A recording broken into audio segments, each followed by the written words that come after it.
La pompe à chaleur, vous connaissez, ou tout du moins vous en avez entendu parler, c'est une machine thermodynamique qui prélève des calories dans un milieu pour les transférer dans l'autre. Et bien entendu, cette machine n'a d'intérêt que si les calories que l'on prélève sont gratuites.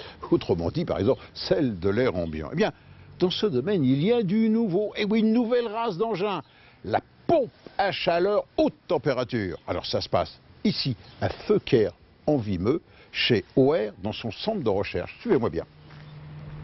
Ce que vous avez là, c'est une pompe à chaleur haute température. Toute l'astuce réside dans ceci. Regardez bien. Cette pompe à chaleur, elle est modulaire. Sa puissance est modulaire. Autrement dit, on va adapter l'offre à la demande. Le secret, le voici. Il n'y a pas un groupe de compression, mais il y en a deux. Premier groupe de compression ici, 5 kW. Allez, nous sommes en demi-saison, printemps, l'automne, température de l'air extérieur, la dizaine de degrés, le jour et la nuit, 4-5 degrés. Eh bien, ce groupe ici suffit avec ces 5 kW pour donner de l'eau chaude pour le chauffage aux alentours de 45-50 degrés. On avance dans la saison, les premières gelées, il fait un petit peu plus froid, il gèle la nuit. À ce moment-là, ce premier groupe de 5 kW s'arrête et se met en route un groupe, un deuxième, plus puissant, 10 kW. Et lui va assurer une température d'eau chaude aux alentours de 55-60 degrés. On avance encore dans la saison, là c'est vraiment l'hiver. Il fait très froid, moins 10 degrés, température extérieure, où là d'habitude, toutes les autres machines s'écroulent et même se sont arrêtées. Eh bien lui, il continue. Mais attention, il met en route en parallèle les deux groupes. 5 kW, 10 kW, 15 kW.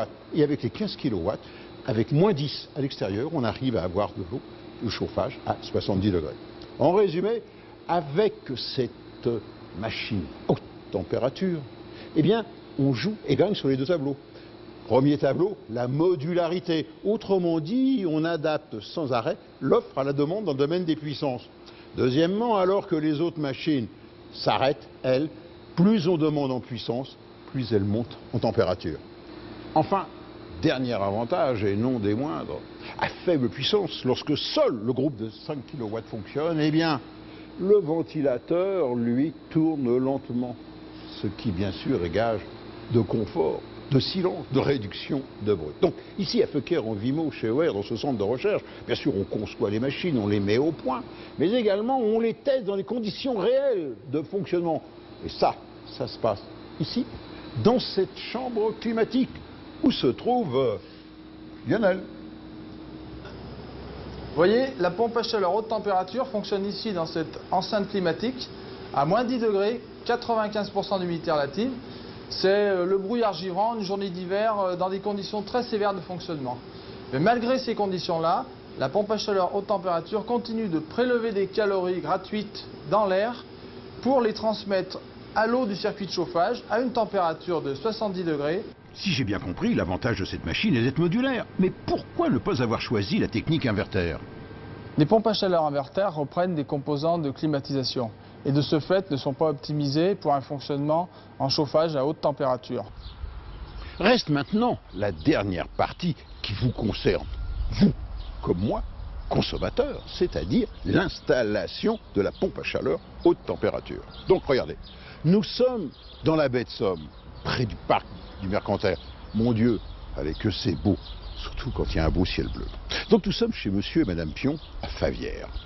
Et ils avaient un problème, ils ont cette maison depuis 1982, et ils étaient chauffés avec une chaudière à fioul d'une vingtaine d'années qui donnait, disons, des signes de faiblesse. Et surtout, vous voyez, ces maisons ont un charme fou, mais malheureusement, elles sont très difficiles à isoler, surtout pas par l'extérieur, lorsqu'on veut conserver la beauté de ces briquettes rouges. Et donc, de fait, il fallait rénover le chauffage. Donc, ils ont balayé l'ensemble de toutes les solutions. Dans les pompes à chaleur, il y avait la pompe OO ou la pompe RO. La pompe OO coûtait cher parce qu'on n'était pas sûr de trouver de l'eau à une profondeur prédéfinie à l'avance et le mètre supplémentaire coûtait une fortune. La pompe à chaleur RO avait une mise en œuvre beaucoup plus simple. Mais en regardant sur Internet, on a vu beaucoup de déception des gens avec la pompe RO. Qu'est-ce qui a guidé votre choix pour une pompe à chaleur haute température? Quand on voyait combien on dépensait en fuel, c'était faramineux. Notre consommation est de 3000 litres par an, en plus ou moins en fonction des hivers. Par contre, ce qui nous inquiète beaucoup avec le fioul, c'est l'augmentation intempestive des prix, parfois à la baisse, mais très souvent à la hausse. Et on ne voulait plus dépendre du tout de ces fluctuations.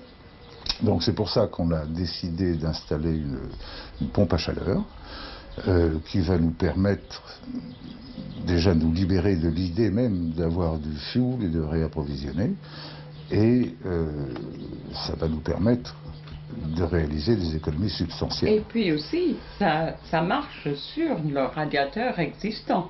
On n'a rien à faire dans la maison. Oui. Donc ça, c'est très important. Eh oui. Première opération, faire place nette en démontant l'ancienne chaudière à fioul qui dévorait allègrement ses 3000 litres par an. C'est bon pour toi? C'est bon. Deuxième opération, lui substituer la pompe à chaleur à haute température et la raccorder directement à l'installation existante. Donc on a l'eau chaude, l'eau froide qui arrive ici, ça ressort chaud.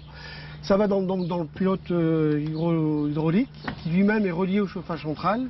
Et entre la pompe à chaleur à l'extérieur et le circuit de chauffage de la maison à l'intérieur, on installe un module hydraulique. Ce module permet de découpler l'installation de la pompe à chaleur vis-à-vis de l'installation de chauffage central existante. Donc globalement on a deux tuyaux qui vont venir de l'extérieur de la pompe à chaleur et on a deux tuyaux de chauffage qui vont venir se raccorder à cette vanne-là.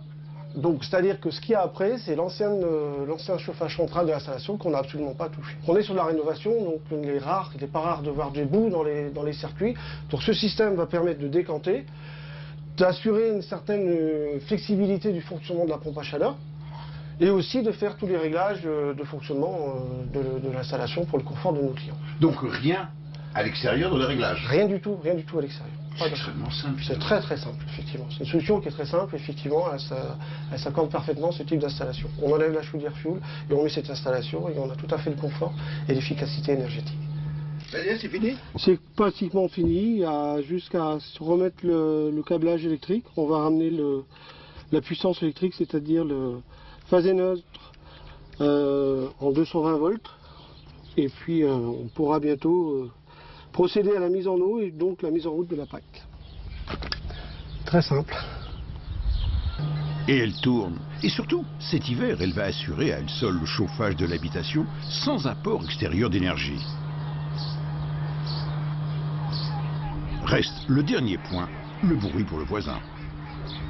Le test, grandeur nature. Regardez, je suis à 1 mètre de la pompe à chaleur. Et elle tourne, on vient juste de la mettre en route. On l'entend à peine, c'est le bruit d'un réfrigérateur. On mesure avec Lionel, le sonomètre, verdict. 47 décibels. Vous vous rendez compte? Par contre, le voisin, lui, ne peut pas l'entendre. Ah bon? Parce qu'il y a une pompe à chaleur. On n'entend rien du tout. C'est la première nouvelle.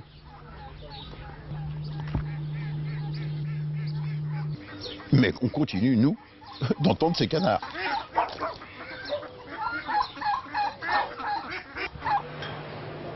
En résumé, avec l'arrivée sur le marché de la pompe à chaleur haute température, c'est une véritable révolution qui est en train de se produire dans le domaine de l'énergie. En effet, voilà donc une machine qui est capable de subvenir à tous les besoins en énergie dans le domaine de la rénovation pour une habitation, et ça, même par grand froid et sans apport d'énergie à l'extérieur.